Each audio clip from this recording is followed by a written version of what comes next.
Welcome to Plain English, the podcast that goes at the right speed for English language learners.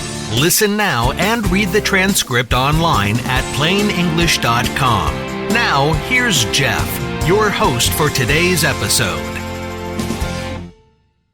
The U.S. government is preparing for the trial of Mexican drug lord El Chapo. Welcome to Plain English for Monday, April 16th, 2018. I'm Jeff, and you are listening to the podcast that goes at the right speed for English learners. Today is episode 40, so you can read the transcript of the show online at plainenglish.com/40.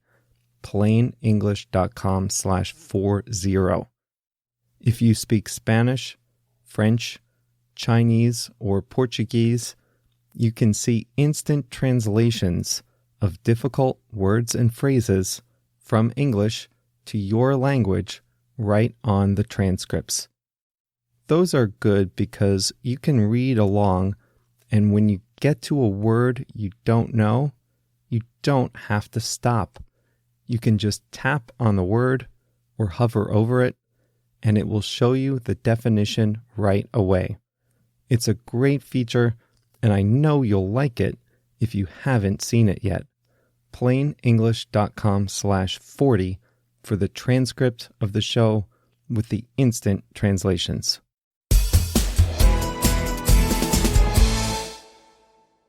U.S. federal prosecutors released a 90-page summary of the evidence they plan to offer against Joaquin Guzman, the Mexican cartel boss known as El Chapo, in his trial this fall. The evidence is expected to span multiple decades and include crimes such as drug smuggling, murder, torture, and money laundering. El Chapo is a Mexican drug cartel leader who was the boss of the Sinaloa cartel. He has been considered the most powerful drug trafficker in the world since the early 2000s and has staged a number of dramatic prison escapes. He was first captured in Guatemala in 1993 and famously escaped from jail in a laundry cart. He was then captured again in 2014, but again escaped from a high-security prison just a year and a half later. When authorities captured him a third time in 2016, they took no chances. He was extradited to the United States in 2017 and will face trial here in the fall. He is facing 17 separate charges related to importing and distributing hundreds of tons of narcotics and conspiring to murder his rivals, among others. He is currently waiting for his trial in solitary confinement prison cell in Manhattan. Most of his crimes are well known, so the news from the prosecutor's report is more interesting for the details rather than for the scale of his criminal enterprise. The report says that El Chapo had sicarios, or hitmen, kidnap his enemies and deliver them to him, where he personally interrogated them, observed them being tortured, and sometimes killed them himself. He would then order their bodies thrown into a hole in the ground and set on fire. At least one of these violent interrogations was videotaped and uploaded to YouTube. One of the more colorful details was the so-called 1993 chili can seizure, where Mexican authorities discovered 7 tons of cocaine hidden in hundreds of cans of jalapeno peppers being exported to the United States. The discovery was made just south of the border with America. Another of his famous crimes took place in Puerto Vallarta in 1992 when he sent his henchmen to a disco where he thought his rivals would be partying one night. They shot up the nightclub and killed 6 people in the process, but his targets got away. According to prosecutors, Guzman was also responsible for smuggling firearms across the Mexican-American border and for smuggling over $14 billion in cash from the United States to Mexico. And, of course, he is well known for his escapes from jail. You cannot escape from a maximum security prison without a lot of help. So, among the charges against El Chapo are charges that he bribed prison officials to aid his escape. In his first escape from prison in 2001, corrupt prison guards smuggled him out in a laundry cart. In his second escape, he dug a tunnel from the shower of his prison cell to an abandoned house a mile away. He rode through the tunnel on a motorcycle. Before his extradition to the United States, he was planning yet another escape, which he didn't have time to pull off. The American prosecutors are seeking to have several details withheld from the jury that will judge El Chapo's guilt or innocence in the trial. They don't want the jury to hear about the drug lord's charitable works, and they don't want them to see a flattering interview he conducted with the American actor Sean Penn for Rolling Stone magazine in 2016. Speaking of the jury, a judge ruled that the jurors will remain anonymous in his trial. Usually, both the defense and the prosecutors are able to know the full names of potential jurors. This time, though, the judge decided that El Chapo is dangerous enough to present a threat to members of the jury.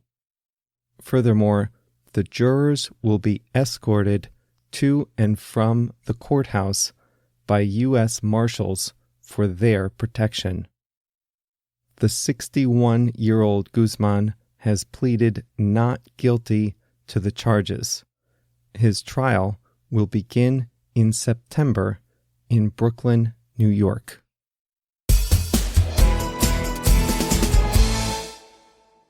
I've been on a jury once before, and I can tell you I would not want anything to do with that trial, that's for sure. We've had a lot of new listeners join the audience of Plain English in the last few weeks. If you are one of those new listeners, I want to say welcome. This podcast is a hobby for me and JR, the producer, at least for now. Those of you who've been listening for a while know that I created this podcast because I needed something just like this when I was studying Spanish. I always wanted to listen to the radio or watch TV in Spanish, but I found the pace to be too fast, so I often gave up. I hope that this program is a good intermediate step for those of you who are learning and practicing English, but are not quite ready yet to listen to the radio or television in full speed. Regardless of whether you're new or if you've been with us since we started in December, JR and I want to say thank you for inviting us into your life. We would love to hear your feedback on the show. You can send me an email to jeff@plainenglish.com, jeff@plainenglish.com, or connect with the show on Facebook and Twitter with the username Plain English Pod. Today's word is a phrasal verb, pull off. Pull off means to accomplish a difficult task. In the original context, you heard that El Chapo escaped twice from prison. Then, as he was awaiting extradition to the United States, he tried to escape a third time, but he couldn't pull it off. He couldn't accomplish that difficult or surprising task. To his credit, or maybe to his discredit, he did pull off 2 daring escapes from prison before, once in a laundry cart and then through a tunnel. He would not have been able to pull it off alone, so he must have had help from corrupt officials. Enough crime for now. Let's take a few more positive examples. Do you remember Shohei Ohtani?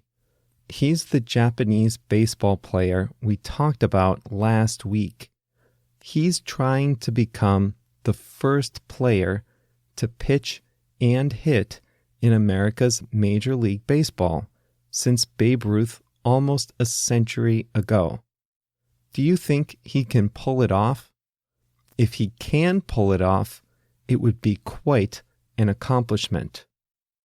You might also remember another recent episode in which we talked about how Mark Zuckerberg, the founder of Facebook, had agreed to testify before the U.S. Congress after having done a series of unconvincing television interviews.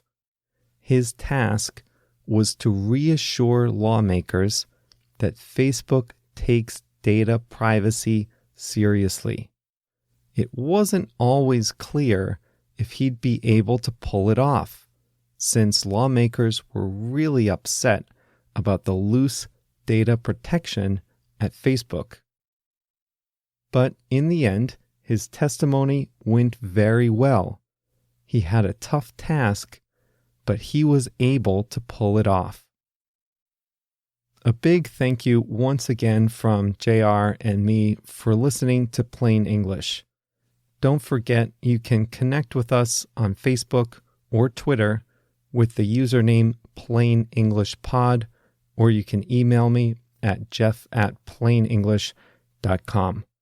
The next episode will be number 41 and will come out on Thursday.